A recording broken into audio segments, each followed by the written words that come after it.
So why do we use the culture web model? Well, one critical reason I use the culture web model in my work, and that we've integrated it into the work of Capital People, is that it provides a framework for a disciplined approach to dealing with something that is very difficult to grasp. We are in a position in which we are engaged in significant and radical change in the NHS. The focus has been on the structure, but what we know is that if you do not change the culture, you do not change the organization. If you do not change the culture, you do not change the outcomes that the organization generates.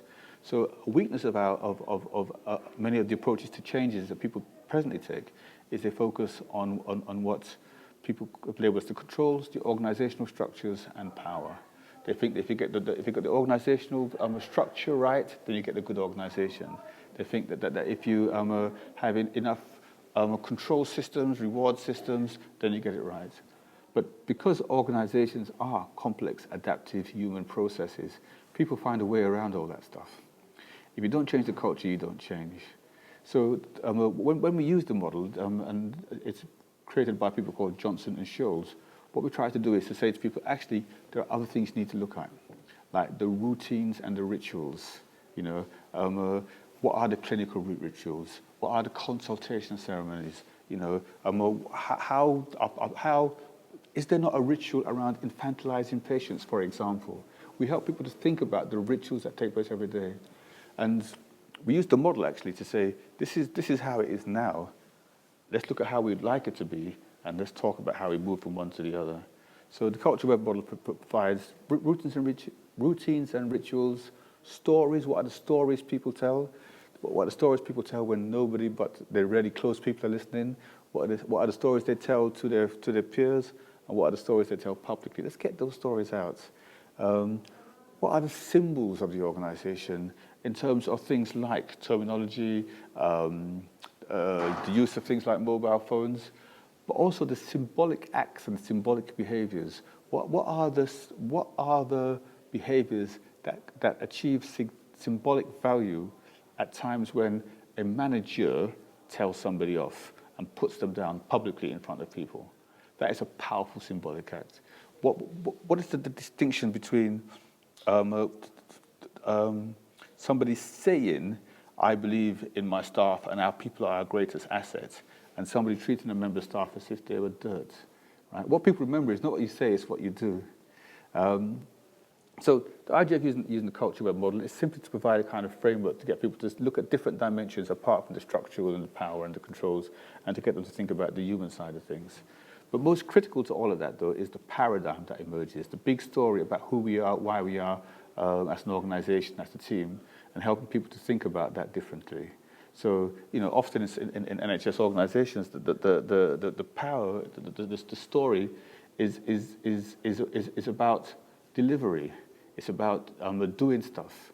It's about how doctors or another group have got disproportionate power. But the story could be about how can we deliver a fantastic lived experience for people who work in this organization, and a fantastic experience for people who use the facilities, who take advantage of the purpose of the organizations, the patients. How do we do that? What's that? Oh, so the story could be, we exist to love patients. Right? We could change that story. Anyhow, I've gone off piste a little bit. So we use the culture web model to say, here's the story as it is now. Let's get that out. Let's look at it. Let's tick that from walls.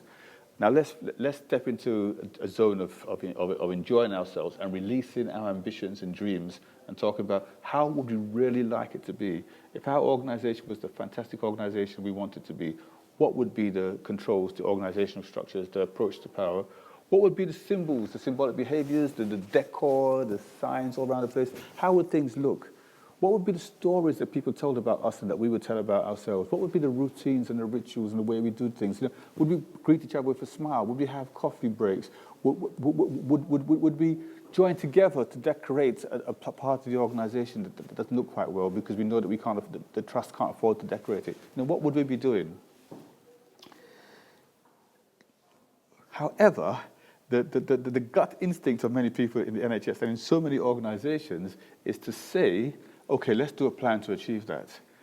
But because organizations are, as I said, complex, adaptive human processes, a linear approach to making change just does not work.